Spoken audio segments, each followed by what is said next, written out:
Hello everyone, स्वागत है आप सभी का हमारे अपने YouTube channel glow with skill में। दोस्तों, आज है 2 अक्टूबर 2020 और 2 अक्टूबर 2020 के जितने भी इम्पोर्टेंट करंट अफेयर्स हैं वो सारे आज हम इस वीडियो में डिस्कस करेंगे। तो चलिए शुरू करते हैं। हमारा पहला क्वेश्चन है, हर वर्ष international day of older persons कब मनाया जाता है? तो इसका जो हमारा ऑप्शन भी 1 अक्टूबर है, ये बिल्कुल करेक्ट हो जाएगा। 1 अक्टूबर को international day of older persons मनाया जाता है और यह दिन बुजुर्ग लोगों की भलाई और उनकी विशेष ज़रूरतों के लिए लोगों में जागरूकता फैलाने के लिए मनाया जाता है। और इस बार international day of older persons का विषय वस्तु था pandemics do they change how we address age and ageing, ये था। और 14 दिसंबर 1990, कब? 14 दिसंबर 1990 को संयुक्त राष्ट्र महासभा ने इंटरनेशनल डे ऑफ ओल्डर्स पर्सन के लिए 1 अक्टूबर का दिन तय किया था। अगर हम यहाँ पर बात करें अपने बाकी सारे ऑप्शंस की, तो 30 सितंबर को अंतर्राष्ट्रीय अनुवाद दिवस मनाया गया था।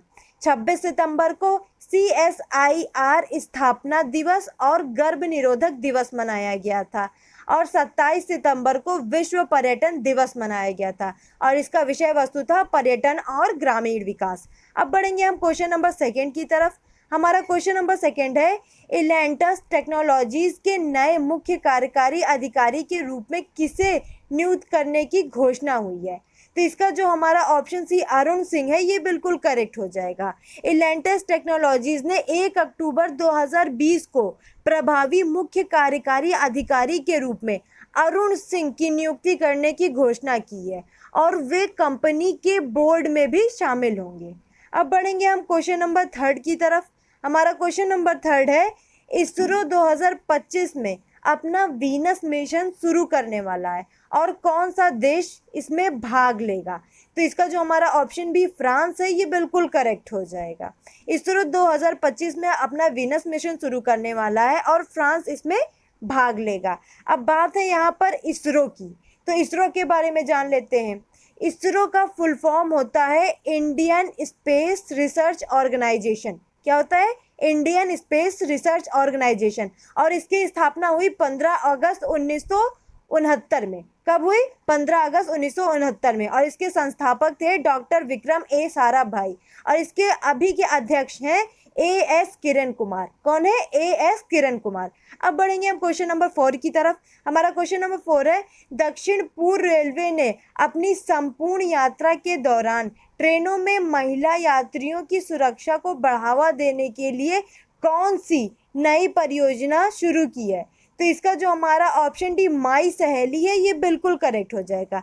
दक्षिण पूर्व रेलवे ने अपनी संपूर्ण यात्रा के दौरान ट्रेनों में महिला यात्री की सुरक्षा को बढ़ाने के लिए एक परियोजना शुरू की है। कौन सी परियोजना? माई सहेली। ऑपरेशन माई सहेली महिला यात्रियों को आरंभ से गंतव्य तक सुरक्षा प्रदान करेगी। ठीक है। और इसमें सब इंस्पेक्टर शुरुआती स्टेशन पर ट्रेन में महिला यात्रियों के साथ बातचीत करते हैं और उन्हें सावधानियों के बारे में बताते हैं और आपातकालीन संपर्क नंबर प्रदान करते हैं। अब बढ़ेंगे हम क्वेश्चन नंबर 5 की तरफ। हमारा क्वेश्चन नंबर 5 है, हाल ही में प्रिंस शेख नवाफ अल अहमद अल सबा किस देश के नए शासक बने हैं? तो इसका जो हमारा ऑप्शन भी कुवैत है, ये बिल्कुल करेक्ट हो जाएगा। हाल ही में प्रिंस शेख नवाफ अल अहमद अल सबा कुवैत देश के नए शासक बने हैं। ठीक है। और ये कितने वर्ष के हैं? ये 83 वर्ष के हैं। कितने वर्ष के हैं? 83 वर्ष के हैं। और इन्होंने 2006 में, कब?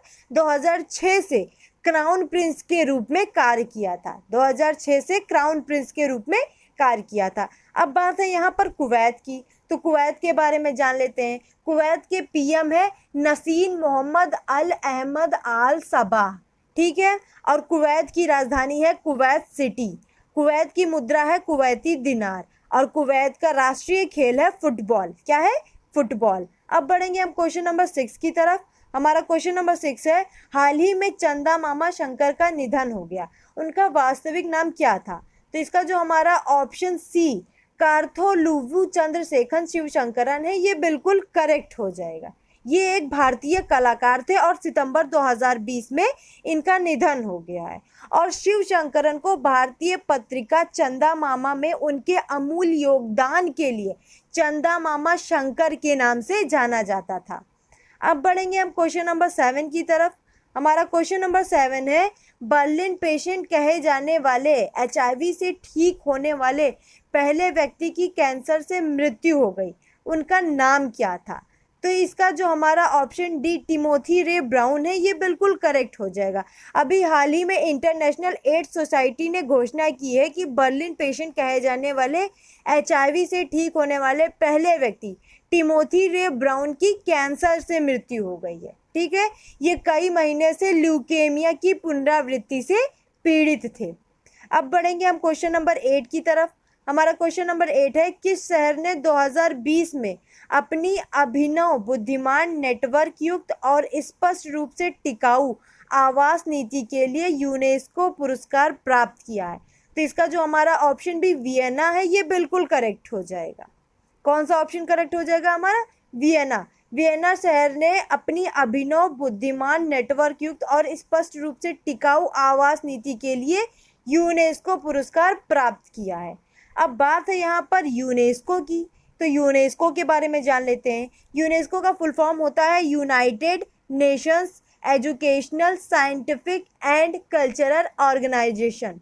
इसकी स्थापना हुई नवंबर 1945 में। इसका मुख्यालय है फ्रांस के पेरिस में और इसके वर्तमान में अध्यक्ष हैं आंद्रे अजोले। कौन है? Andre Azoulay. अब बढ़ेंगे हम क्वेश्चन नंबर 9 की तरफ।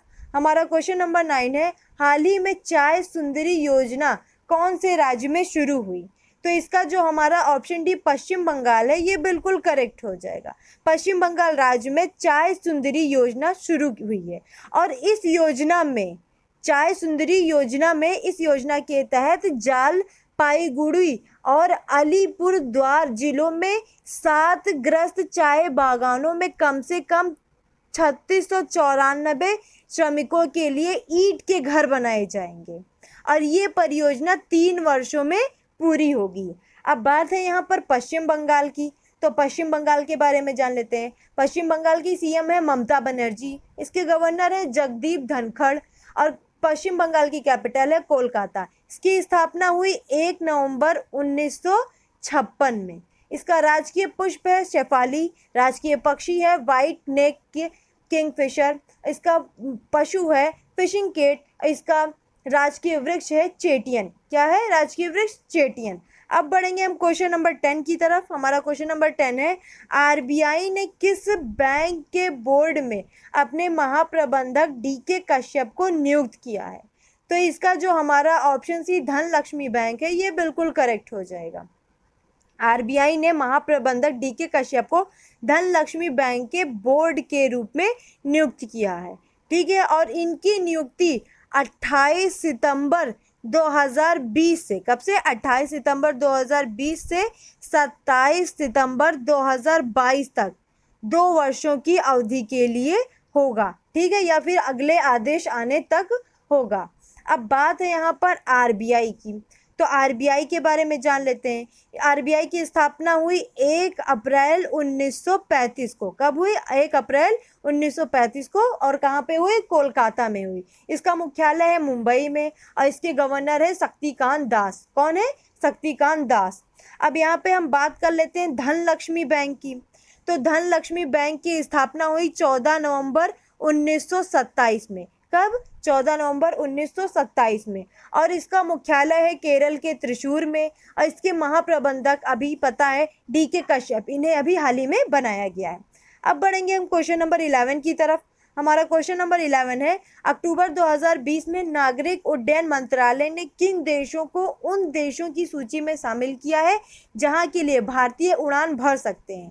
तो इसका जो हमारा ऑप्शन डी ए व बी दोनों, मतलब भूटान और केन्या को उन देशों की सूची में शामिल किया गया है जहां के लिए भारतीय उड़ान भर सकते हैं। ठीक है, भारत और भूटान और भारत और केन्या के बीच एयर बबल चालू कर दिए गए हैं, जैसे कि भारत और अमेरिका, ब्रिटेन, जर्मनी, फ्रांस और अफगानिस्तान और अन्य कई देशों में ये एयर बबल की व्यवस्था है। उसी तरह की एयर बबल की व्यवस्था भूटान और केन्या के साथ भी कर दी गई है। अब बात है यहाँ पर भूटान की, तो भूटान के बारे में जान लेते हैं। भूटान के पीएम है लोतेय शेरिंग। कौन है? लोतेय शेरिंग। इसकी कैपिटल है थिम्पू और यहाँ के राजा हैं जिग्मे खेसर नामग्याल वांगचुक। कौन है? जिग्मे खेसर नामग्याल वांगचुक। ठीक है, अब बात कर लेते हैं यहाँ पर केन्या की, तो केन्या के प्रेसिडेंट है उहुरु केन्याता। कौन है? उहुरु केन्याता और इसकी कैपिटल है नैरोबी। क्या है? नैरोबी और इसकी मुद्रा है कीनियल शिलिंग। कौन सी मुद्रा है? कीनियल शिलिंग। अब बढ़ेंगे हम क्वेश्चन नंबर 12 की तरफ। हमारा क्वेश्चन नंबर 12 है, खेल मंत्री किरण रिजिजू ने भारतीय खेल प्राधिकरण के नए लोगो को कहाँ लॉन्च किया है? तो इसका जो हमारा ऑप्शन है मेजर ध्यानचंद स्टेडियम, ये बिल्कुल करेक्ट हो जाएगा। खेल मंत्री किरण रिजिजू ने 30 सितंबर 2020 को, कब? 30 सितंबर 2020 को दिल्ली के मेजर ध्यानचंद स्टेडियम में भारतीय खेल प्राधिकरण का नया लोगो लॉन्च किया है। ठीक है, अब बात है यहाँ पर भारतीय खेल प्राधिकरण की। किसकी? भारतीय खेल प्राधिकरण मतलब SAI, sports authority of India. अब इसके बारे में जान लेते हैं। तो स्पोर्ट्स अथॉरिटी ऑफ इंडिया की स्थापना हुई 1982 को।